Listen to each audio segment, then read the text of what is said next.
Hello everyone, welcome to my YouTube channel.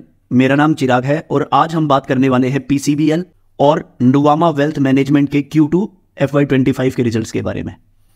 PCBL के results I would say were below expectations, however मैं इनको बहुत खराब results की कैटेगरी में नहीं डालूंगा। नुवामा के results on the country were really very good. Management ने जो कहा वो अचीव करके दिखाया। वीडियो स्टार्ट करने से पहले मैं आपको स्टैंडर्ड डिस्क्लेमर दे दूं, ये कोई बाय और सेल रिकमेंडेशन नहीं होने वाली है। Please do your own research before investing in stock market. तो चलिए वीडियो स्टार्ट करते हैं। शुरुआत पीसीबीएल से करते हैं। देखिए, पीसीबीएल के रिजल्ट्स पढ़ने से पहले एक बात ध्यान दीजिएगा कि last year in Q2 aqua farm का रेवेन्यू पीसीबीएल के अंदर नहीं होता था, लेकिन इस क्वार्टर में वो रेवेन्यू आ गया, उसका ईबिटा भी आ गया। तो ईयर ऑन ईयर अगर हम कंपैरिजन करेंगे ना रिजल्ट्स को, तो it won't make any sense, क्योंकि एक्वा फार्म का एक्स्ट्रा रेवेन्यू अब की बार आ गया जो पिछली बार नहीं था। तो इसीलिए अगर हमको पीसीबीएल के रिजल्ट्स कंपेयर करने हैं ना लास्ट ईयर से या लास्ट क्वार्टर से, तो हमको सेगमेंट वाइज कंपैरिजन करना पड़ेगा कि डिफरेंट सेगमेंट्स ने कैसा परफॉर्म किया था। सबसे पहले कार्बन ब्लैक सेगमेंट की बात कर लेते हैं। अगर year on year volume growth देखेंगे तो वो आई है लगभग 14% और रियलाइजेशन भी 6% से ग्रो हुई है। However volume in comparison to last Q1 FY25 वो डिक्रीज हो गई है बाई 3.5%। और ये बात मार्केट को पसंद नहीं आई। जब मैनेजमेंट से पूछा गया कि क्वार्टर ऑन क्वार्टर क्यों डिक्रीज हो रही है वॉल्यूम्स कार्बन ब्लैक की, तो उन्होंने बताया कि मॉनसून के टाइम पर जो most of the tyre companies होती हैं, टायर कंपनीज रिमेंबर कि सबसे बड़ा क्लाइंट है कार्बन ब्लैक का, वो यूजुअली मेंटेनेंस के लिए अपना प्लांट्स को शट डाउन कर देती हैं। एक तो बड़ा रीजन ये है। दूसरा रीजन है कि फ्रेट की कॉस्ट बहुत ज्यादा बढ़ने से कंटेनर्स अवेलेबल नहीं हुए, क्योंकि इनका बहुत सारा माल यूएस और यूरोप जाता है। दूसरी समस्या ये आ गई। तीसरी जो इन्होंने समस्या कही, उसको समस्या नहीं कहेंगे, वो ये है कि इनके सारे प्लांट्स लगभग 94-95% कैपेसिटी यूटिलाइजेशन पर रन कर रहे हैं। यानी जो एग्जिस्टिंग कैपेसिटीज है ना वो ऑलरेडी यूटिलाइज हो रही हैं। तो इनको अगर वॉल्यूम ग्रोथ दिखानी है तो नई कैपेसिटी आनी चाहिए, नया कार्बन ब्लैक का प्लांट शुरू होना चाहिए। उनसे जो कैपेसिटी आएगी उसी को तो मार्केट में बेचेंगे ये। मैंने फंडामेंटल वीडियो में और वैल्यूएशन की वीडियो में इनकी कैपेसिटीज की बात की थी और डिटेल में डिस्कस किया था कि इनकी कैपेसिटीज कैसे कैसे अगले कुछ साल में इंक्रीज होंगी। इस फाइनेंशियल रिजल्ट को देखने के बाद मुझे ऐसा लगता है कि मैनेजमेंट इज ऑन ट्रैक। जो मैनेजमेंट ने कहा था कैपेसिटी को एक्सपेंड करने का, मैनेजमेंट उसी तरीके से एक्सपेंड कर रही है। आज के दिन में इनकी कार्बन ब्लैक की कैपेसिटी 770 KMT के आसपास है, जो इंक्रीज हो जाएगी Q3 में। 20,000 की कैपेसिटी तो इनकी मुंद्रा में आ रही है जो स्पेशलिटी केमिकल की है, और 30,000 की जो कैपेसिटी इनकी नई आ रही है वो चेन्नई में आ रही है। That is a brownfield expansion. वो स्पेशलिटी की नहीं है, वो नॉर्मल कार्बन ब्लैक की कैपेसिटी होगी। तो नेक्स्ट क्वार्टर में हमें उम्मीद है कि 50 KMT तक कैपेसिटी मार्केट में आ जाएगी। 2026 में 60 KMT की और नई कैपेसिटी आ जाएगी चेन्नई के फेज 2 ब्राउनफील्ड एक्सपेंशन से। मैनेजमेंट जो गाइडलाइंस दे रही है कि हम टोटल वॉल्यूम को कार्बन ब्लैक की वो 11 या 12% के आसपास से ग्रो करेंगे, मुझे ऐसा लगता है they are on track to achieve that. जो इनकी नई कैपेसिटीज आ रही हैं और जो पुरानी कैपेसिटीज की यूटिलाइजेशन चल रही है 94-95%, उसको देखते हुए मुझे ऐसा लगता है कि डिमांड एनवायरमेंट खराब नहीं हुआ है। डिमांड इनके प्रोडक्ट की है, इंटैक्ट है। और जैसे ही नई कैपेसिटी आ जाएगी, ध्यान से Q4 में 50 KMT की पूरी कैपेसिटी अप एंड रनिंग हो जाएगी, उसके बाद इनकी वॉल्यूम ग्रोथ अच्छी खासी आएगी। तो हो सकता है Q3 में भी बहुत ज्यादा हमें वॉल्यूम ग्रोथ नजर ना आए, लेकिन Q4 के लिए मैं बहुत ज्यादा होपफुल हूं। अब बात कर लेते हैं सेकंड इंपॉर्टेंट ट्रिगर पॉइंट जो मैंने फंडामेंटल वीडियो में बात किया था, दैट इज मार्जिन एक्सपेंशन। कि पीसीबीएल मार्जिन एक्सपेंशन की तरफ अपने कदम बढ़ा रही है नहीं बढ़ा रही। तो उस पॉइंट ऑफ व्यू से भी मैं बहुत सेटिस्फाइड लग रहा हूं पीसीबीएल से। कैसे? स्पेशलिटी केमिकल का प्रोडक्ट मिक्स लगातार कार्बन ब्लैक में इंक्रीज हो रहा है। मुंद्रा की फैसिलिटी जो 20,000 KMT नेक्स्ट क्वार्टर में चालू हो जाएगी, उसके बाद इनकी total capacity of speciality chemical will be 112 KMT। मैं स्पेशलिटी केमिकल की बार बार बात क्यों कर रहा हूं? क्योंकि this is a high margin business. ठीक है, तो it's a very good sign जब आपका speciality chemical mix is changing and improving, और वो हमें इनके मार्जिन प्रोफाइल में भी नजर आता है। आज के दिन में जो ईबिटा पर टन है वो लगभग 21,000 के आसपास है, which is higher by 15% year on year and 6% quarter on quarter. So realisation overall improve हो रही है। मैनेजमेंट कहती है कि 21,000 के ईबिटा पर टन आर वेरी सस्टेनेबल, और हम उम्मीद है अगले 3 साल में 4 साल में इसको 25,000 पर ईबिटा टन तक ले जाएं। यानी मैनेजमेंट बहुत होपफुल है कि अगले 3-4 साल में हमारी मार्जिन एक्सपेंशन होने वाली है। जो हमारी फंडामेंटल वीडियो का दूसरा सबसे बड़ा इंपॉर्टेंट पॉइंट हुआ करता था। इसके अलावा एक्सपोर्ट बिजनेस बड़ा रैपिडली बढ़ रहा है, अगेन जो मार्जिन एक्रेटिव होता है। एक और सेगमेंट की जिसकी बार बार मैनेजमेंट ने बहुत एक्सटेंसिवली बात की कॉल में, वो है इनका बैटरी केमिकल का बिजनेस। अगर आपको याद होगा तो दे आर डूइंग अ जेवी विद ऑस्ट्रेलियन कंपनी, जहां पर वो लिथियम आयन बैटरी के लिए केमिकल बना रहे हैं। तो मैनेजमेंट उस केमिकल को लेकर बहुत ज्यादा बुलिश थी और उन्होंने बार बार इसके बारे में बताया कि बहुत ज्यादा मार्जिन एक्रेटिव बिजनेस होगा, वो उसकी डिमांड बहुत ज्यादा है, लेकिन उसके रेवेन्यू जो आएंगे वो 2027 से आने शुरू होंगे। मैनेजमेंट होपफुल है कि तब तक 2000 करोड़ के आसपास का हम धंधा इस सेगमेंट से करने लग जाएंगे। और रिमेंबर, इनके मार्जिन्स बहुत ज्यादा होंगे in comparison to their normal carbon black business. 60% gross margin business है वो। चलिए, उस बिजनेस के बारे में बहुत ज्यादा हम बात नहीं करेंगे क्योंकि 2027 में 2029 में उसका बिजनेस आएगा, कुछ प्रॉफिट आने लगेगा। अभी के लिए यह जानना जरूरी है कि मैनेजमेंट कोशिश कर रही है कि they move away from bulk chemical to the speciality chemical and the chemicals where margins are more. इस तरीके का बिजनेस बनाने की कोशिश कर रही है जहां पर मार्जिन्स उनको ज्यादा मिले। इसके अलावा मुझे मैनेजमेंट बहुत एग्रेसिव नजर आई। एग्रेसिव इन द सेंस और भी ज्यादा कैपेक्स करने का प्लान कर रहे थे कार्बन ब्लैक बिजनेस में। 2029 तक आई थिंक 2500 करोड़ की इन्वेस्टमेंट और होने वाली है, जिससे 430 KTA कैपेसिटी ऐड हो जाएगी। तो वो बहुत ज्यादा डेट की चिंता नहीं कर रहे कि डेट को फाइनेंस कैसे करेंगे। जब इस तरीके का बिजनेस होता है तो वो दो धारी की तलवार हो जाती है, आपका डेट बहुत रैपिडली बढ़ जाता है, लेकिन जो एसेट से टर्न आता है उसमें एक लैग होता है, 1 साल का 2 साल का। अब इस लैग की वजह से मार्जिन्स घटने लग जाते हैं, लेकिन एक पॉजिटिव पॉइंट ये होता है कि कंपनी एक ऑपरेटिंग लेवरेज पर बैठ जाती है। तो अगर डिमांड एनवायरनमेंट अगले 3, 4, 5 साल तक अच्छा रहा तो मुझे ऐसा लगता है कि पीसीबीएल बहुत अच्छा परफॉर्म करेगी। लेकिन अगर डिमांड एनवायरनमेंट खासकर यूरोप में और अमेरिका में कमजोर होता चला जाता है, या फिर चाइना से डंपिंग बहुत ज्यादा बढ़ जाती है जिसके चांसेस कम है, या फिर रशिया यूक्रेन वॉर खत्म हो जाती है और रशिया से पे सैंक्शन सारे हट जाते हैं, अगर ऐसा माहौल बन गया तो मुझे ऐसा लगता है कि सप्लाई बढ़ जाएगी। और अगर सप्लाई बढ़ गई तो प्राइसेस क्रैश होने का डर है। अभी उसके होने के चांसेस कम लग रहे हैं, है ना।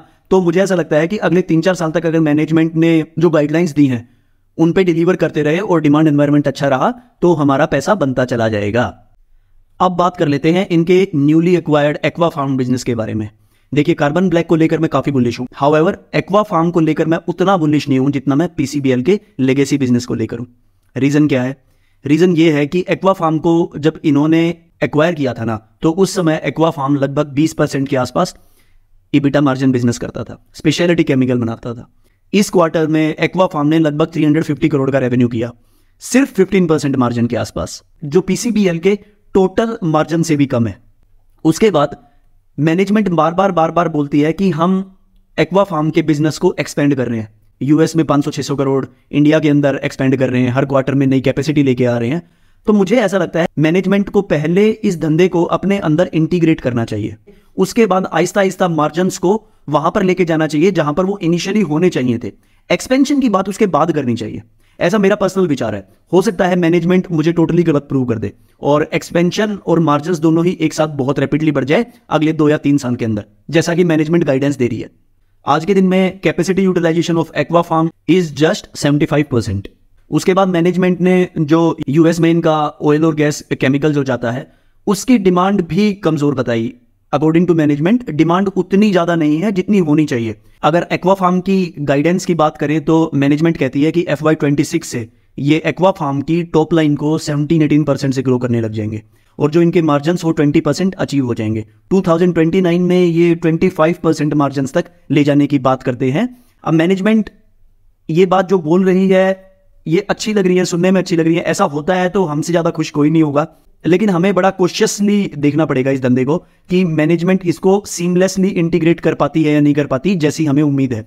सो ओवरऑल मैनेजमेंट हमें 2029 के सपने दिखा रही है जहां पर कार्बन ब्लैक की कैपेसिटी 430 KMT से बढ़ जाएगी, इनके एक्वा फार्म बिजनेस से 25% मार्जिन बिजनेस आने लग जाएगा। उसके बाद 2000 करोड़ रुपए इनके जो बैटरी केमिकल का बिजनेस है, जो 60% ग्रोस मार्जिन बिजनेस है, वहां से पैसा आने लग जाएगा। लेट्स सी कि मैनेजमेंट ये अचीव कर पाती है या नहीं कर पाती। इन केस अगर मैनेजमेंट ने ये अचीव कर लिया तो मुझे कोई भी डाउट नहीं है और आपको भी कोई डाउट नहीं होना चाहिए कि हमारा बहुत पैसा बनने वाला है इस कंपनी में। लेकिन अगर मैनेजमेंट ने ये अचीव नहीं किया तो हमें देखना पड़ेगा कि ये स्टॉक कहां पर जाता है। अब नुवामा की बात कर लेते हैं। अगर एक लाइन में मैं इनके रिजल्ट सम करूं तो कहूंगा कि इससे अच्छा मैनेजमेंट क्या कर सकती है, कुछ नहीं कर सकती। प्रॉफिट लगभग 70% के आसपास अप है ईयर ऑन ईयर, और रेवेन्यू लगभग 55-56% के आसपास अप है in comparison to last year. Nuvama की जितनी भी बिजनेस सेगमेंट्स हैं वो सारी बहुत अच्छा परफॉर्म कर रही हैं पिछले 2 या 3 क्वार्टर से। वेल्थ मैनेजमेंट की सेगमेंट जिसमें नुवामा प्राइवेट जो अल्ट्रा HNIs को डील करती है, उसके बाद नुवामा वेल्थ जो HNIs और एफ्लुएंट इंडियंस को डील करती है, दोनों ने बहुत अच्छा परफॉर्म किया है। Their assets are up by around 50% year on year, और इनका जो टोटल रेवेन्यू है that is up by around 20-25% के आसपास। तो मैनेजमेंट ने 20 से 25% के आसपास गाइडलाइंस दी थी, they have achieved that very well. इसके अलावा quality of earning is also improving. जो इनके पास नया पैसा आ रहा है, नेट न्यू मनी, उसका 65% of the revenue is going to the recurring income segment in comparison to 45% last year. ये नुवामा वेल्थ की बात कर रहा हूं मैं। उसी तरीके से नुवामा प्राइवेट में भी जो रिकरिंग इनकम है वो लगातार इंक्रीज हो रही है, उसकी स्पीड ज्यादा तेज है in comparison to the other income. दोनों ही जगह ARR इनकम रैपिडली इंक्रीज हो रही है। अगर आपको इन इनकम्स के बारे में डिफरेंस नहीं पता तो इनके बारे में मैंने एक्सटेंसिवली डिस्कस किया था अपनी फंडामेंटल वीडियो में, उसका लिंक मैं नीचे डिस्क्रिप्शन में डाल दूंगा, आप वहां से देख सकते हैं और समझ सकते हैं। कॉस्ट टू इनकम बहुत ज्यादा इंप्रूव नहीं हुई इस क्वार्टर के अंदर, और ना ही पिछले क्वार्टर के अंदर। लगभग 65% के आसपास है, 66% के आसपास है फॉर वेल्थ मैनेजमेंट बिजनेस, जो मेरे हिसाब से 60% के आसपास होनी चाहिए। उसका रीजन क्या है? उसका रीजन ये है कि they are on the hiring spree. और मैंने फंडामेंटल वीडियो में भी आपको बताया था कि जो रिलेशनशिप मैनेजर की एम्प्लॉय कॉस्ट है ना, that forms a biggest chunk of खर्चा जो नुवामा अपनी वेल्थ मैनेजमेंट या किसी और बिजनेस के ऊपर कर रही है। पिछले 1 साल में इन्होंने 350 नए RMs रिक्रूट किए हैं, और पहले साल और दूसरे साल उनकी एफिशिएंसी उतनी अच्छी नहीं होती। 3 साल के बाद, 4 साल के बाद लगातार उनकी एफिशिएंसी इंप्रूव होने लग जाती है, and they start contributing to the overall revenue of the company. FY25 में शायद इनके 175 के आसपास RMs को रिक्रूट करने का प्लान है। देखिए, RMs को हम इंप्रूव होते हुए देख रहे हैं ना, तो एक तरफ तो हमें यह बात समझ में आती है कि डिमांड एनवायरनमेंट बहुत अच्छा है, मैनेजमेंट लगातार ग्रोथ के ऊपर फोकस कर रही है। दूसरी चीज, कॉस्ट भी बढ़ रही है। जो ऑपरेटिंग लेवरेज का हम फायदा उठाना चाहते थे वो शायद और 1 या 2 साल के बाद उठाना पड़ेगा, क्योंकि आज के दिन में कंपनी अपने RMs के ऊपर बहुत ज्यादा खर्चा कर रही है, और करना भी पड़ता है, क्योंकि वेल्थ मैनेजमेंट कंपनीज के पास क्या होते हैं? RMs ही होते हैं। अगर RMs है तो धंधा है, RMs नहीं है तो धंधा नहीं है। मैनेजमेंट से जब पूछा गया तो उन्होंने कहा कि 50% of all the cost increment is attributed to increase in RM cost.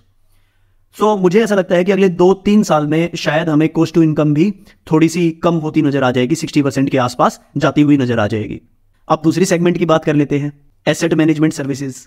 यहां पर AUM 10,000 करोड़ का हो गया, लगभग 65% ईयर ऑन ईयर ग्रोथ है। Again phenomenal. मैंने लास्ट वीडियो में भी आपको बताया था, ऐसे एसेट मैनेजमेंट का बिजनेस बहुत प्रॉफिटेबल धंधा है।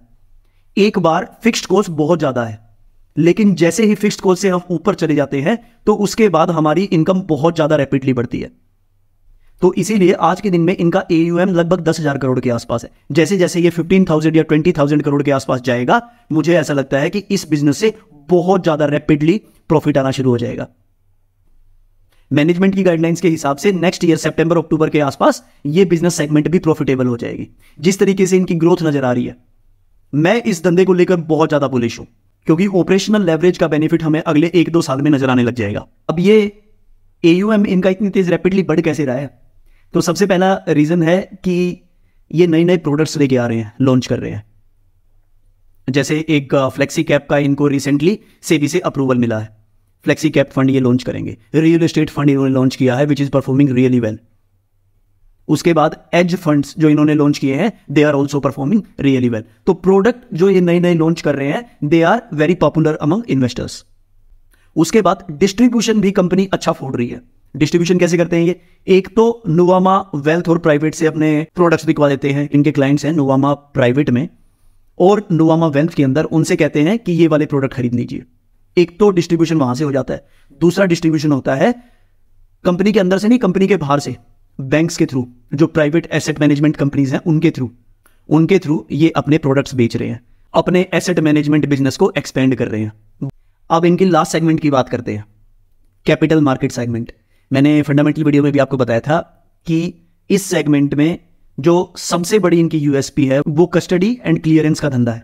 क्योंकि सिर्फ 3 ऐसे प्लेयर्स हैं जिनके पास ये लाइसेंस है इंडिया में, नॉन बैंकिंग प्लेयर्स, और नुवामा उनमें से एक है। नुवामा इस कैटेगरी में लगातार मार्केट शेयर गेन कर रहा है। तो इस धंधे में ग्रोथ कहां से आ रही है? नए इंस्टीट्यूट्स आ रहे हैं मार्केट के अंदर, हर रोज नए पीएमएस लॉन्च हो रहे हैं, एआईएफ लॉन्च हो रहे हैं। इन सबको कस्टडी और क्लियरेंस की सर्विस चाहिए ना, तो इनका प्रेफर्ड पार्टनर है नुवामा आज के दिन में।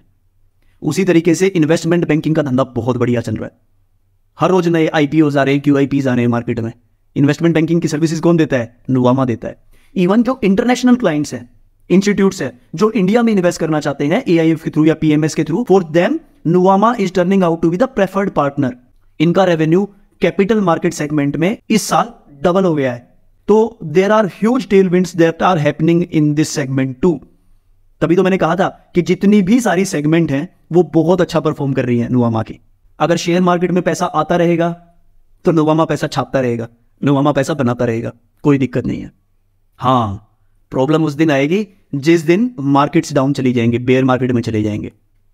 वो एक बहुत बड़ा रिस्क है। मैंने फंडामेंटल वीडियो में बहुत डिटेल में बात की थी इस बारे में कि कैसे इस तरीके के जो प्लेज होते हैं उनको मार्केट के हेज की तरह मत देखिए, क्योंकि जब मार्केट ऊपर जाएगी जब ये बहुत अच्छा परफॉर्म करते हैं, लेकिन जब मार्केट नीचे जाने लग जाती है तो ये सारे आईपीओज क्यूआईपीज खत्म हो जाते हैं। आप जैसे और मेरे जैसे लोग भी अपनी जो एसआईपीज होती हैं उनके कम कर देते हैं, तो मार्केट से आहिस्ता आहिस्ता आहिस्ता पैसा सक आउट होने लग जाता है इन द बेयर मार्केट। और अगर बेयर मार्केट लंबी चल जाए तो खासकर ये इशू आता है। आज के दिन में पिछले 4-5 साल में सिचुएशन बहुत अच्छी है। कोविड के बाद लगातार लोगों को ऐसे लगता है कि share market is a gold mine, जितना भी पैसा डालोगे वो डबल होगे, 3 गुना होगे, 4 गुना होगे, 5 गुना होगे, निकल आएगा अगले 2 साल में। लेकिन जब मार्केट डाउन जाने लगेगी, जब देखना होगा कि नुवामा अपने बिजनेस को इतनी रैपिडली ग्रो कर पाता है या नहीं कर पाता। आई बेट उस समय बहुत दिक्कत होने वाली है और शेयर प्राइस भी मार्केट को मिमिक करेगा उस समय। इस रिस्क को कम करने के लिए मैनेजमेंट भी रिकरिंग इनकम पर फोकस कर रही है।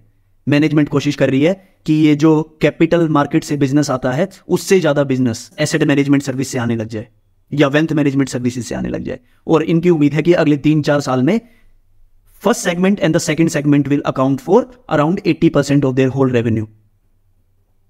फिर ये अपने आप को रिस्क प्रूफ करना चाहते हैं बेयर मार्केट से भी। Let's see if they are successful और नॉट। अभी तो जो कैपिटल सर्विसेज की इनकम है वो लगातार डबल हो रही है हर साल। इसके अलावा इन्वेस्टर्स ने मैनेजमेंट से पूछा कि जो नई F&O गाइडलाइंस आई हैं उससे नुवामा के ऊपर क्या इंपैक्ट पड़ता है। तो नुवामा की मैनेजमेंट वाज वेरी कॉन्फिडेंट। उन्होंने कहा कि बहुत मार्जिनल इंपैक्ट पड़ रहा है हमारे ऊपर, बहुत बड़ा इंपैक्ट नहीं पड़ रहा, क्योंकि most of our revenue comes from domestic sources जो एआईएफ और पीएमएस के थ्रू इन्वेस्ट करते हैं, जो लॉन्ग टर्म इन्वेस्टमेंट्स होती हैं। तो F&O का ज्यादा इंपैक्ट वहां पर नहीं पड़ता। जो इंटरनेशनल क्लाइंट्स हैं उनके ऊपर थोड़ा बहुत फर्क पड़ेगा, पर वो बहुत ज्यादा सब्सटेंशियल नहीं होगा। तो ये सब इंपॉर्टेंट पॉइंट्स हैं नुवामा की मैनेजमेंट ने जो हमें अपनी कॉल में बताए। ओवरऑल रिजल्ट्स पीसीबीएल के और नुवामा के दोनों से ही मैं सेटिस्फाइड हूँ। मुझे ऐसा लगता है कि हमें ट्रैक तो करना चाहिए क्वार्टर बाय क्वार्टर हर बार कि क्या चल रहा है क्या नहीं चल रहा है मार्केट के अंदर, क्योंकि market dynamics change very quickly. अभी वैसे भी हवा बना हुआ है कि बेयर मार्केट आ गई, बेयर मार्केट आ गई, और कंपनीज के रिजल्ट्स भी ओवरऑल उतने बुलिश नहीं है जितने Q1 में थे। Let's follow other companies too कि वो कंपनीज क्या कर रही है क्या नहीं कर रही, कैसे अपनी गाइडेंस अचीव करेंगी। नेक्स्ट वीडियो में मिलते हैं किसी और इंटरेस्टिंग आइडिया के साथ, किसी और इंटरेस्टिंग इन्फॉर्मेशन के साथ। तब तक के लिए मेहनत करते रहिए, पढ़ाई करते रहिए। पैसा बनाना इतना भी मुश्किल नहीं है। Bye bye, best of luck, take care.